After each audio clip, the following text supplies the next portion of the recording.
पुरुष प्रधान देश में महिलाओं को समय समय पर प्रताड़ित किया गया है। प्रधानमंत्री के संसदीय क्षेत्र में एक अजीबोगरीब मामला सामने आया है। तस्वीरों में साफ तौर से देख पा रहे होंगे कि हमारे साथ एक बेटी खड़ी है, अपने मेहनत के दम पर गोल्ड मेडलिस्ट हुई, गोल्ड मेडल जीती।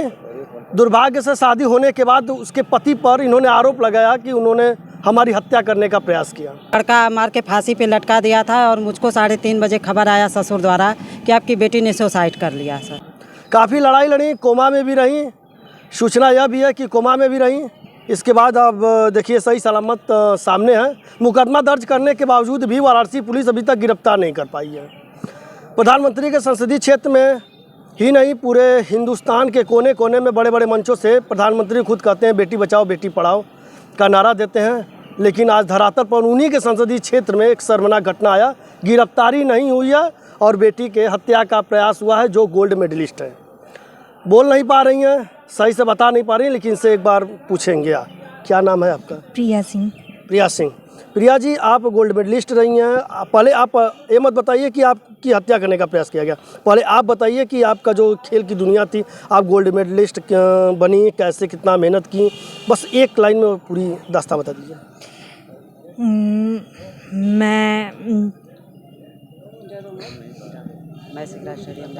मैं सिगरा स्टेडियम जाती थी, वहाँ मैं खेलती थी, सभी का साथ मिला, सब लोग साथ में थे, फिर मेरे साथ ये हुआ। आप गोल्ड मेडलिस्ट थी, कहाँ कहाँ से गोल्ड मेडल मिला, कहाँ कहाँ खेलने गई? मैं विद्यापीठ की मैं गोल्ड मेडलिस्ट थी 2024 में। मैं भुवनेश्वर बहुत जगहों में गई खेलने। आपने हत्या का आरोप लगाया, मतलब फांसी जैसे, तो बताइए कि किस कंडीशन में दिया गया था? आपके पति थे, उनके सहयोग में कौन कौन था जिस पर आपने आरोप लगाया? क्या कुछ मामला था? सिर्फ एक सवाल रहेगा आपसे।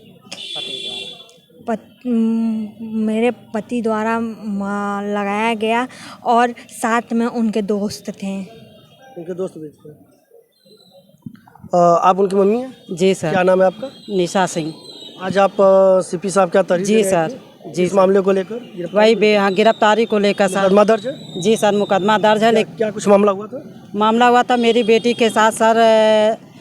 वो लड़का मार के फांसी पे लटका दिया था और मुझको 3:30 बजे खबर आया ससुर द्वारा कि आपकी बेटी ने सुसाइड कर लिया। सर मैं 7 बजे गोरखपुर एम्स में पहुंची। सर इनकी हालत ठीक नहीं थी। मैं इनको लेके सर पीजीआई के लिए रेफ़र हो गई तुरंत, और वहाँ पीजीआई में सीट न होने के कारण मैं केजीएमयू मेडिकल कॉलेज लखनऊ में 1 महीना इनको लेके सर भर्ती थी। 7 दिन ये कोमा में थी सर। अब तब मतलब डॉक्टर भी जवाब नहीं दे पा रहे थे कि बेटी बचेगी कि नहीं बचेगी। एक तो मेरे पति नहीं सर, 3 साल 4 साल पहले पति हार्ट अटैक से मर गए, और एक ही बेटी एक ही बेटा मेरा। सर मैं क्या करूं? मैं फिर भी बेटी को बचाने का पूरी कोशिश की सर। 7 दिन बाद ये कोमा से आई, 22 दिन वेंटिलेटर भी थी सर, और 1 महीने बाद मैं मेडिकल कॉलेज लखनऊ से लेके बनारस के लिए आई, और तब से मैं दर दर भटक रही हूँ सर। क्या कारण रहा? कारण यही कि बेटी को शुरू से सर वो मेरी ज़मीन पे उसकी नीयत थी। मैं बेटी से कहा था कि बेटी के नाम कीजिए, यहाँ तक कहा था कि प्रिया के नाम ज़मीन है तो उसका मुझको स्टेटमेंट दीजिए, मैं अपने सरकारी चीज़ों में लगाऊंगा। कि क्या सरकार पूछ रही है कि इनके पास, पत्नी के पास कितना धन है, संपत्ति है। वो उस बातों को लेके थोड़ा तकरार भी हुआ था हम लोगों में कि संपत्ति है ही नहीं, और पैसा का, मैंने पैसों के लिए भी 2 लाख मांग करता था सर, लेकिन मैं नहीं जानी कि बेटी का यह हल कर देगा। बेटी तो एक खिलाड़ी थी, बेहतरीन प्रदर्शन था, तो आखिरकार आपके दामाद, क्या नाम था, किस थाने का मामला? अमित कुमार वर्मा, नाथोपुर DRW मड़ुआडी थाना के बनारस के वाराणसी है। क्या कारण रहा?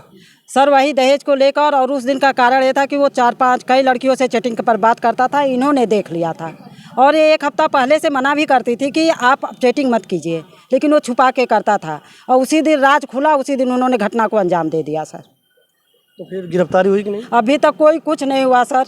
10 महीने हो गया, वो बाहर से आराम से ड्यूटी कर रहा है, सिंचाई विभाग में जेई है, और मैं बेटी को लेकर दर दर भटक रही।